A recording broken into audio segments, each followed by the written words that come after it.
The year was 1881. The month was August, and the heat did not care. It pressed down on the clapboard house, on the parched fields, on the woman standing barefoot on the porch.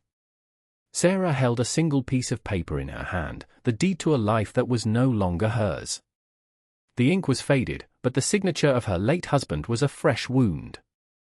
The dust, stirred by a wind that offered no relief, coated her ankles and the hem of her worn cotton dress. It tasted of endings. Her brother-in-law, Bartholomew, stood by his horse, his face set like hardened clay. He was not a cruel man by design, merely a practical one, and practicality was its own kind of cruelty. He looked at Sarah, then at her elderly mother, Agnes, who sat silent in a rocking chair just inside the door. "The debt is settled," he said. "The law is satisfied." The words were true. That was the worst part. They were the truest, sharpest stones he could have thrown. He did not need to add that they had an hour to gather their things. He did not need to say where they could or could not go. The silence did that work for him. He mounted his horse and rode away, leaving behind nothing but two women, the clothes on their backs, and the rising dust. In the distance, a massive, ancient oak tree lay on its side, struck by lightning years ago, its roots clawing at the empty sky like a forgotten promise. We'd love to know where in the world you're watching from. Let us know in the comments below. Sarah had always been a source of quiet confusion for the small, hard-working community of Redemption Creek. While other girls learned stitching patterns, she learned the patterns of rock strata in the creek bed. Her late husband, Thomas, had been a gentleman, a dreamer who bought books he could barely afford on subjects the territory had no time for. He had loved Sarah's strange curiosity. He'd brought her books on geology, on botany, on the way the world was put together underneath the topsoil of their daily lives. While her bread rose in the oven, she read about limestone and shale, about the deep roots of prairie grasses and the fungi that spoke to them in a language no one else could hear. She did not neglect her duties. Her home was clean, her garden productive. But there was always a book open on the kitchen table, its pages lightly dusted with flour. There was always a question she would ask that made people shift their weight and look away. She would ask the blacksmith why he quenched his steel in brine instead of plain water. She would ask the pastor how a seed knew which way was up in the dark earth. These were not questions of faith or rebellion. They were questions of mechanics, of how things worked. And in a world held together by tradition and habit, the question how was often more disruptive than the question why. The other women of the town watched her. They saw her walking the creek not to gather water, but to collect stones, turning them over in her palm as if they were jewels. Martha, whose husband owned the mercantile, once saw her tasting a pinch of soil from her own garden plot. The story was told over fences and at the sewing circle, a piece of harmless gossip that slowly hardened into a judgment. Later that week, Martha had stopped her outside the church. "A woman's mind is for her family, Sarah," she had said, her voice a mixture of pity and warning. Not for rocks and weeds, the sentiment was shared by many. A woman's worth was measured in sons, in well-darned socks, in a pantry full of preserves. A woman with dirt under her nails for any reason other than planting corn was an aberration, an engine running without a purpose they could name. Agnes, her mother, understood. She was 72, her body a fragile map of a long, difficult life, but her mind was still clear. She had seen her daughter's intelligence as a gift, but one best kept wrapped. "The world is a nervous creature, Sarah," she'd often say. "It shies from anything it can't put in a familiar harness." Then Thomas caught the fever. It came on fast and burned through him in a week, leaving behind a silence that filled every corner of their small home. The grief was a physical weight. But beneath it lay another, colder truth. Thomas, for all his gentle ways and love of books, had also loved the turn of a card. He had not been a good gambler. The debts he'd left behind were a quiet shame, passed from man to man in the town saloon, until they finally landed in the hands of his brother. Bartholomew was not a man for books or dreams. He was a man of ledgers and property lines. He saw the farm not as a home, but as an asset. He saw the debt not as a tragedy, but as an imbalance that needed correcting. His arrival was not an act of malice. It was an act of accounting. He came with the law on his side and a profound incomprehension of the woman his brother had married. He saw her books as frivolous, her questions as idle. He saw a woman who did not fit the category of a widow in any way he understood. And so, he did what the world does with things it cannot categorize. He removed it. The eviction was the final, formal statement of a judgment the community had been rendering for years. Sarah was different. And in 1881, in the hardscrabble West, different was a dangerous thing to be. They walked. Sarah carried a small burlap sack with 2 books, a tin cup, a knife, and a small packet of cornmeal. Agnes leaned on a sturdy walking stick, her breath coming in shallow, ragged bursts. The August sun was a hammer. It beat down on the cracked earth, on the dry grass that crunched under their feet. The world was vast and empty and offered them nothing. By the second day, the water was gone. Sarah's tongue was thick in her mouth. Her thoughts grew slow and muddy. Agnes stumbled more often, her face pale, her lips tinged with blue. They rested in the thin shade of a lone cartonwood. Agnes looked at her daughter, her eyes filled with a terrible, clear-eyed love. "You go on," she whispered, her voice a dry rasp. "Leave me here. You're young. You can find work." Sarah shook her head, but the denial had no force behind it. She looked at her mother's frail body, the papery skin over her knuckles, the tremor in her hands. The thought was a venomous snake in her mind. It was practical. It was logical. It might be the only way she could survive. She could walk to the next town. She could find work as a laundress, a scullery maid. She could become someone else, someone smaller, someone who fit. That night, they huddled together against a rock outcropping as the temperature dropped. The desert did not offer gentle nights. The cold seeped into their bones. Sarah's teeth began to chatter, an involuntary spasm that shook her whole body. She lay in the dark, listening to the vast, indifferent silence of the prairie. This could be it.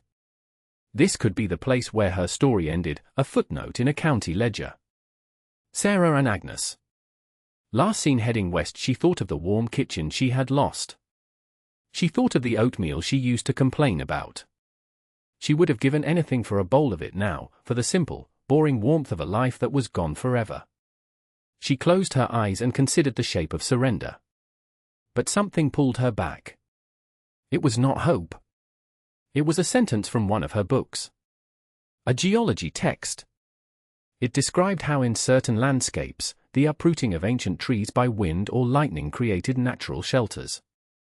The root ball, tearing free, would excavate a hollow in the earth, a ready-made dugout, protected and hidden. It was a simple fact.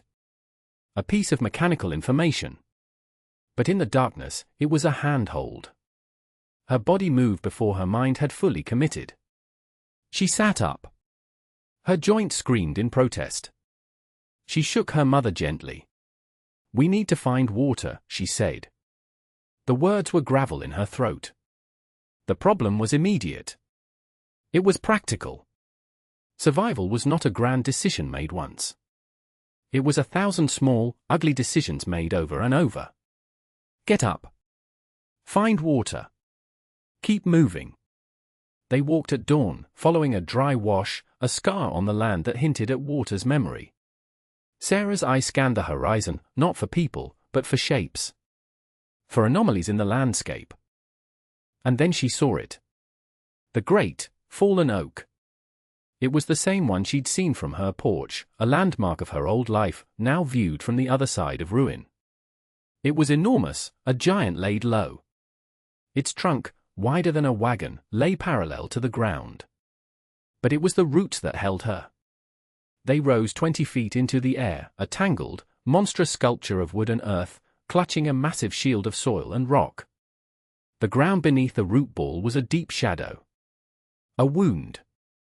A cave. She walked toward it, her pace quickening. The air grew cooler as she approached. She could smell it. Damp earth. The scent of life deep down. At the edge of the hollow, she stopped. It was larger than she'd imagined. A crater, 10 feet deep and 20 feet wide, shielded from the sky by the dense, tangled ceiling of roots and earth. A few feet inside, a dark patch on the earthen wall wept a slow, steady trickle of water, collecting in a small, clear pool on the floor. Limestone seepage. The book had described this, too. Sarah did not feel relief. She did not feel joy. She dropped to her knees at the edge of the pool. She dipped her tin cup and drank. The water was cold and tasted of stone and thyme. She brought a cup to her mother, who drank slowly, her eyes closed. Then Sarah sat on the cool, damp floor of their new home and felt something she had no word for. It was not happiness. It was recognition. The world of people had thrown her out. The world of rocks and roots had taken her in. She was no longer a curiosity. She was home. The earth did not judge her questions. It simply answered them. The work began with their hands. They clawed at the soft, damp earth of the hollow, widening it, shaping it. Their fingernails broke. Their palms blistered and bled. The first tool was a flat, sharp-edged piece of shale Sarah found in the dry wash. She used it to cut through the smaller, trailing roots that hung down, clearing the space, making it taller. The sound of the stone scraping against wood was the first sound of construction. Agnes, though frail, was methodical. She gathered the severed roots, sorting them by size. She collected smooth, flat stones from the creek bed, carrying them one by one, her back bent, her face set with a quiet determination. The hollow became a room. They dug it deeper, leveling the floor. They left a wide, earthen shelf along one wall to serve as a bed platform. Sarah, remembering a chapter on primitive kilns, knew they needed a fireplace. A fire inside an earthen shelter without a proper flue was a death sentence. She studied the massive root ball above them, the tangled architecture of the oak's foundation. She found a natural opening, a place where two of the largest roots diverged, creating a narrow channel to the open air. This would be the chimney. They built the hearth against the back wall, using the stones Agnes had collected. For mortar, Sarah found a deposit of rich clay near the weeping limestone seam. She mixed it with dried grass, her hands working the thick, cool mud, creating a paste that would harden in the sun. It was slow, painstaking work. Each stone had to be chosen, fitted, and sealed. They built a low wall, a semicircle of rock that would contain the fire and reflect its heat into the room. Then, they built the flue, a careful column of smaller, stacked stones, mortared with clay, rising 6 feet to the opening in the roots. While the clay hardened, they made the room habitable. Sarah used the shale blade to strip long sheets of bark from the fallen trunk of the oak. They laid these over the earthen bed platform to keep the dampness from their bones. They gathered armfuls of dry pine needles and prairie grass from farther afield, creating thick, fragrant mattresses. They wove the smaller roots they had cut away into a crude screen for the entrance, a porous wall that would break the wind but allow the smoke from the fire to draw properly. The first fire was a moment of profound tension. Sarah laid the kindling with surgical precision. She struck a spark from the flint she carried, catching it in a small ball of dried milkweed fluff. The flame caught, small and uncertain. It licked at the twigs, then the larger branches. Smoke billowed for a moment, filling the top of the dugout, and Sarah's heart seized. She thought she had miscalculated, that they would be smoked out like rabbits from a burrow. But then, as the fire grew hotter, the draft caught. The smoke found the flue. It streamed upwards, a thin grey ribbon rising through the roots and dissipating into the sky. The air in the dugout cleared. Warmth, clean and dry, radiated from the stone hearth. Agnes held her hands out to it, her wrinkled face illuminated by the flickering light. They had made a home. It was not a house. It was something older, something more fundamental. It was a shelter that worked. Their first ally arrived not with a greeting, but with a gift.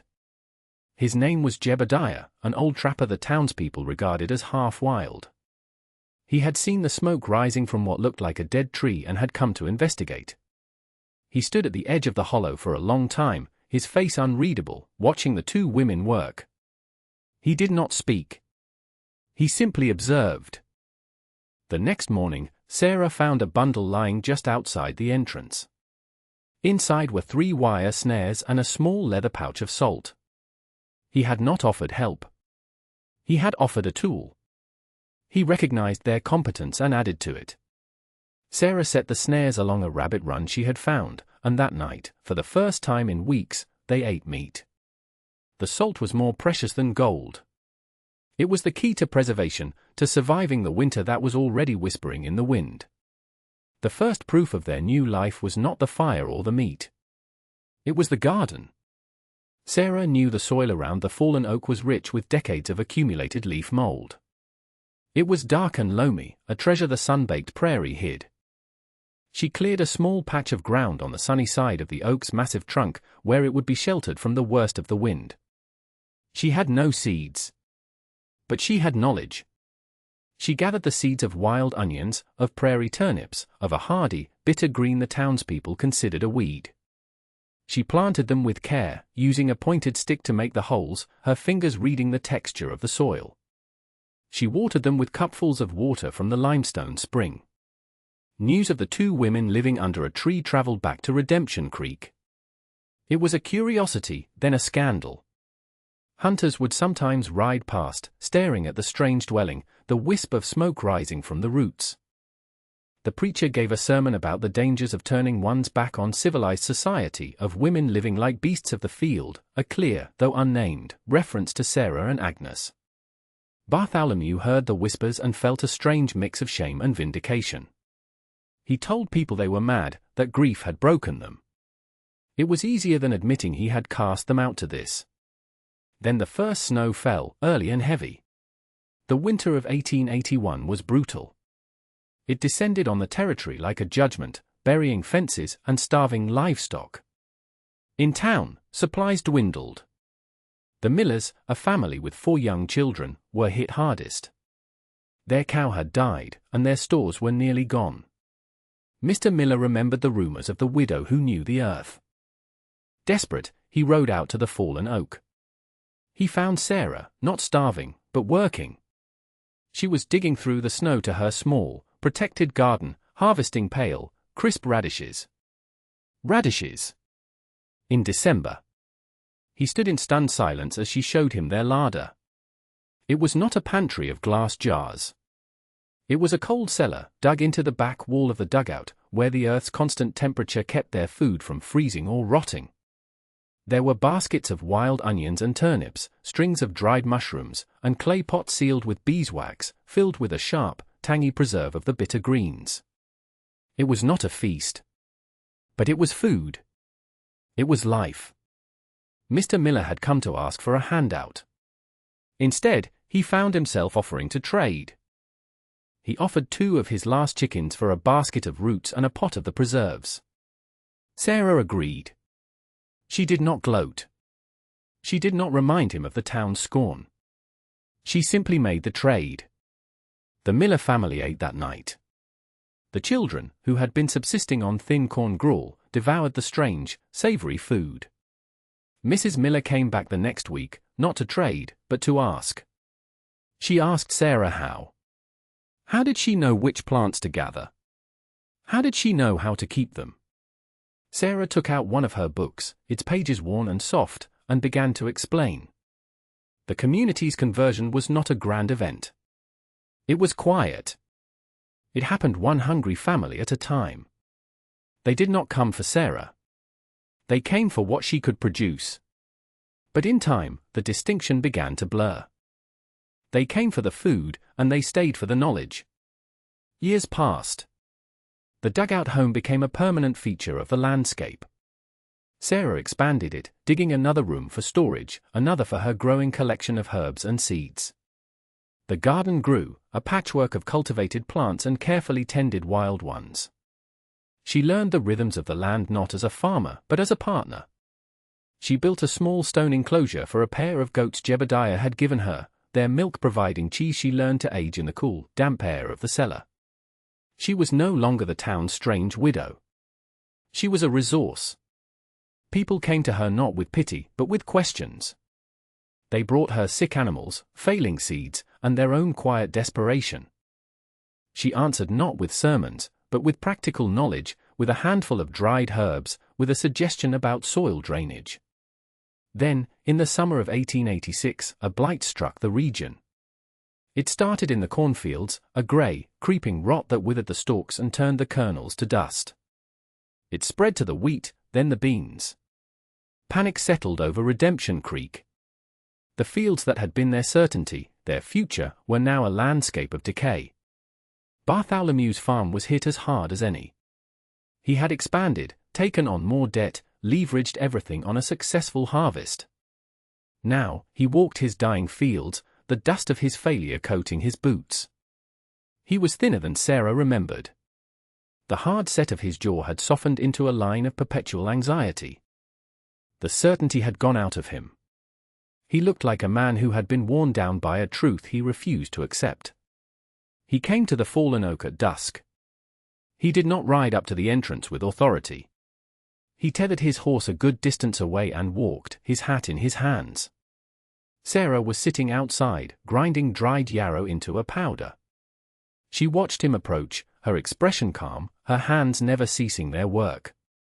He stopped 10 feet away, unable to meet her eyes. He looked at the thriving garden, the healthy goats, the solid, living home that had been built from the wreckage he had caused. He did not apologize. He did not speak of the past. "The corn," he said, his voice low and hoarse. "It's dying. They say you understand the soil." It was not a request for food. It was a request for knowledge, an admission that the one thing he had dismissed in her was the one thing he now desperately needed. The power had reversed completely, and the silence between them was thick with the weight of that fact. Sarah finished grinding the yarrow, carefully pouring the powder into a small cloth bag. She looked up at him, her gaze direct and unclouded by triumph or resentment.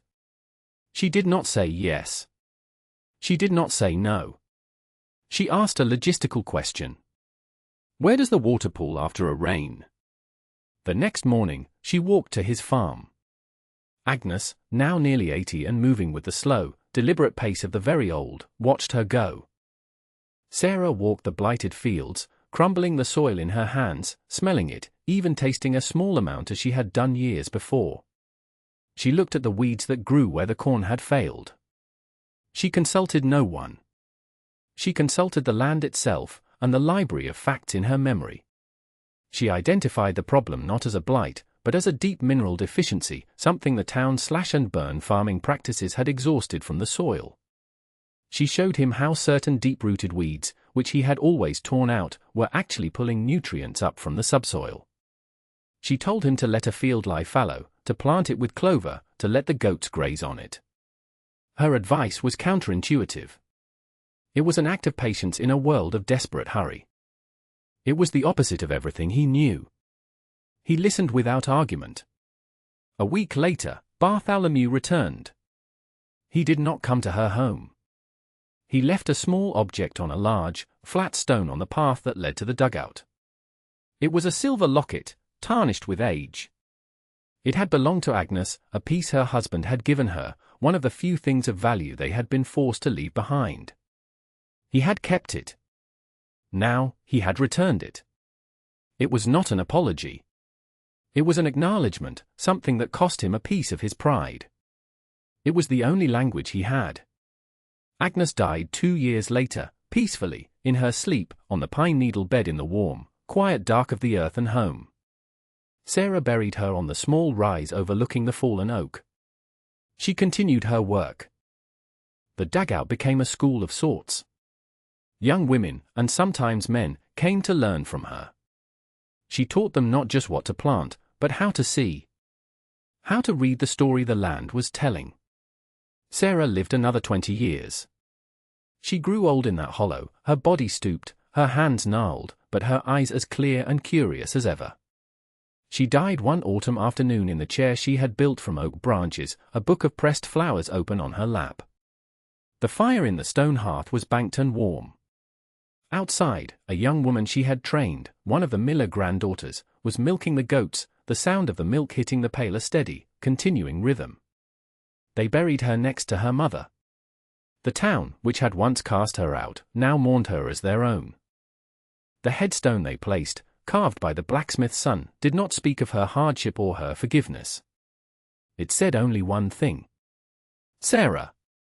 She made the earth keep its promises. Her legacy was not in stone. It was in the soil. She had fed 12 families through 2 of the hardest winters the territory had ever seen. She had taught for young women how to read the land so well that their own farms thrived when others failed. The techniques she developed, of crop rotation and soil amendment, became the common practice in the valley, a quiet, living monument to the woman who had listened to the weeds. You have a place like that, don't you? A sealed door in your own life. A dismissed skill, a quiet knowledge the world told you was useless. A fallen tree you have been standing outside of, afraid to see the shelter in its ruin. You have been told it is a dead thing, an ending. But what if it is an entrance? What proof is waiting for you there, in the dark and the dirt, if you would only have the courage to pick up a single, sharp stone and begin to dig? The world saw a dead tree. She saw the roof of a house. Rejection is often just the world showing you where the work begins. We tell stories of quiet magnificence here. Subscribe and join us for the next one.